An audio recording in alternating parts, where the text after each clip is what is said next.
রাসূলুল্লাহ সাল্লাল্লাহু আলাইহি ওয়াসাল্লাম বলেন, আল্লাহ সুবহানাহু ওয়া তাআলা কাল কিয়ামতের ময়দানে বান্দাকে ডেকে বলবে, আমি তোমাকে দোয়া করার হুকুম করেছিলাম এবং তা কবুল করারও ওয়াদা করেছিলাম।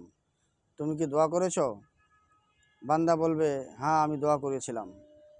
আল্লাহ রাব্বুল আলামিন বলবেন, তুমি এরকম কোনো দোয়া করো নাই যা আমি কবুল করে নাই।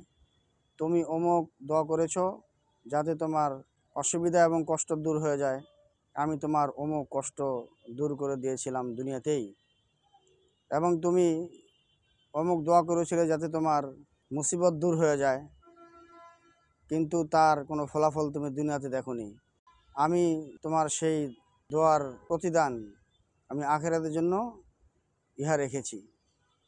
রাসূল সাল্লাল্লাহু আলাইহি সাল্লাম বলেন, এরকমভাবে বান্দাকে তার প্রত্যেক দোয়া যে সে করেছিল, যা কবুল হয়েছে এবং যা আখিরাতের জন্য রেখে দেওয়া হয়েছে, সব কিছু তাকে স্মরণ করিয়ে দেখিয়ে দেওয়া হবে।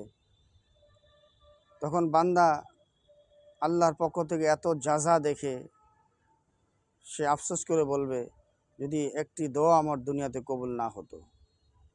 এই জন্য দোয়ার ব্যাপারে আমাদের গাফিল থাকা উচিত নয়, বরঞ্চ বেশি বেশি আল্লাহর নিকটে দোয়া করা। যেহেতু কোনো দোয়াই মুমিনের কোনো দোয়াই বিফল যায় না, এই জন্য হয়তো দুনিয়াতে পাবো, নাহলে আখিরাতে পাবো।